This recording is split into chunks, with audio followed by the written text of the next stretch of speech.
so small. And he's sitting in a rattan chair with his stooges, who were the nightclub owners. And the three of them are smirking at me. And he goes, "So I guess you're smart, got smart, kid. You're going to sign." I said, "Well, I've been talking to my lawyer." He goes, "Yeah, who's that?" I said, "The DA." And they just got up and walked into the house for 20 minutes. And I'm standing there going, "I'm alligator bait, you know? They're going to cut me up into pieces and tie Miami Trail." And the guy comes out and he goes, "I want you out of this town." He's heated up. And I'm going, "Yeah, I want out of here too." I said, "I want the tapes." He goes, "Oh, you take them." I said, "Okay, the tapes." I said, "Yeah." And I said, "And I want $500. No," I said, "and I want a first class plane ticket to New York." And he goes, "I'll kill him. I'll kill him." His hand went like this. And I go, "Here it comes." And he pulled out a bunch of money and he threw money at me. And he goes, "Get out of my face," and the guys are holding him back. And then my brain spoke before I could do it. And I said, Yeah. what was it?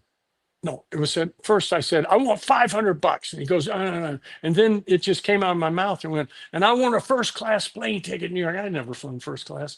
And he goes, "That's it." And the other guy, his hand, and went, "He's getting the gap." And he pulled out money and he threw more. I scraped up all this money to get out of town, had my tapes, and I backed up all the way out of that house. And his wife goes, "Bye, Rex." And she gives me a kiss. And so the next day I went back and said, "Guys, the band's over. Sorry, that's it." And I'm flying the next day and I'm drinking champagne first class. I got $500 in my pocket. I got a tape. And when I got into Lieber and Krebs, when I finally got into him, I gave him the tape and he put it on. And the song's called "Call Her Easy," my first demo. And he said to me, he said, "Kid, if you sing half as good as you look, this is going to be easy." And I said, "Hey, that's almost the name of the song I just gave you, 'Call Her Easy.'" And so, yeah, another good story.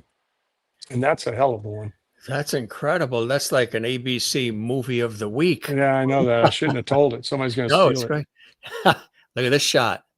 Yeah, that's the band. Wow. From left to right, that's Lou Van Dor, Orville Davis, Rex Smith, Lars Hansen, and Mike Ratty. Lars Hansen, my guitarist, and Lou was the guitarist.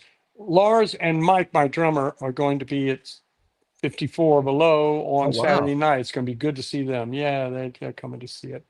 I wish I could pull them up and knock it out, but I invite everybody. There's an album, you can look it up. It's called Rock and Roll Dream, and they took all my albums in Europe, and they could circumvent royalty stuff or whatever kind of thing. Whatever they bought, they paid Columbia or Sony, whatever. But you can see the arc of my work, and you really should listen to. You can go and just listen to bits of them, and listen to Rex and Where Do We Go From Here is really, I was in my fighting form. I was really graduating, going up the ladder of composing. And then I did the Teen Idol, Sooner or Later, Forever, which I wrote tracks on that album. And then Everlasting Love, which was, I recorded that while I was doing Pirates of Penzance. I recorded from like midnight to 4 a.m. every night. So that was really just a contractual obligation. And then my last album, Camouflage, I'm really proud of that, because that was me returning to rock and roll, and also with more mature look at it. And some of the tunes I'm really proud of them. And so I invite you to listen to that and get a little education, so because I'm not a one-trick pony. That also is not my, like these Comic-Con stuff like that. Somebody did 5 years or something playing a character on the thing.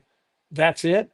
I mean, I'm not knocking it, but I did so many things. I'm not famous, for one thing, but it's the arc, it's the life, it's the adventure. That's it, So anyway, I guess I'll wrap it up. I've gone like too far. This is the cheapest therapy I've ever had. That's what we do here. We don't call these interviews. I call these conversations. As a lot of the guests say, Jim, you've been bringing back, because we started this during the pandemic, and it plays off my professional work in television and radio.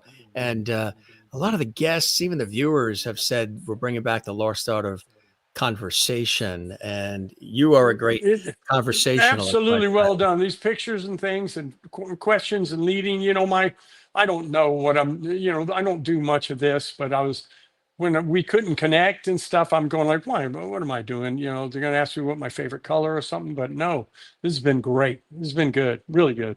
I appreciate it. And there's camouflage you There talked it is. about. Yeah. Yeah. Check that out. That's my last album. And I remember, yeah, it was, um, I I really I really wrote, I think, some, I can't really figure what my genre was as a writer, because it is, Never Too Old to Rock and Roll on my, on Where Do We Go From Here was okay, that'll be my Kiss, whatever, well, a rock and roll all night kind of thing. And I got the title because we were at a truck stop. She goes, "You boys in a band?" I said, "Yeah, we just played a concert." She goes, "I'm too old for that." And I said, "You're never too old to rock and roll." And it was like, boing, light bulb, you know. uh, but yeah, I invite you. I think you'll be surprised, to anybody out there watching this, to go Mhm. and just Google in Rock and Roll Dream, and the albums will come up, or you can do it maybe on YouTube. Mhm. You can go to Camouflage, all the albums, check out some of the early of my other work, and Yeah. it'll kind of put a grin on your face, going, "God, this Mhm. guy did a lot." So Omnipresent, absolutely. The website too, rexsmith.com is there. It's a terrific website. All kinds of things taking you down memory lane. Plus, go to news. Real Rex Smith, is at Real That's Rex Smith. That'll take you to the social Facebook, media. which Facebook is Right. really what I would do. It's more of I'm sunny side of the street, and I Yeah. don't, I just want to cheer you up, and myself too.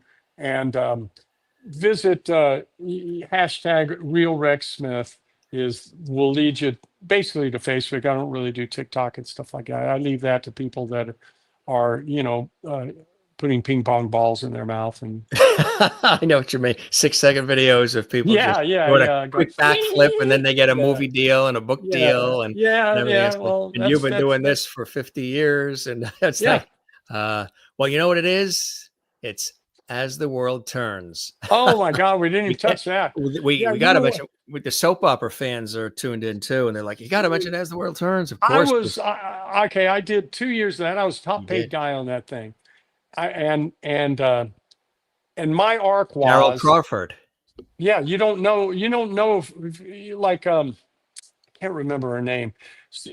She's an actress that became very popular in the indie films. I went to get scripts for Christmas, and she's in the hall crying. She's going, "Do you believe it? They fired me on Christmas." I go, "You know what? This is the best thing ever happened to you. You're talented. You're good. Honestly, people have been here 25 years. They're just not phoning it in. I mean, it's a skill set and everything, but you're young. You're young. Keep going." And she did. She really made some great films. But uh, I did it for 2 years, and then I had um, collapsing, whatever, marriage, because my wife wanted to go to California. She couldn't live this New York thing. I'm going, my God. Anyway, I was holding out on signing, and then I ultimately didn't do it. But here's the thing: you don't know. My arc was this: the writer was the star writer for 50 years or whatever. They always had champagne waiting for him when he came into the office, whatever. And he said, "This is the Cary Grant part in Suspicion. That's what this is.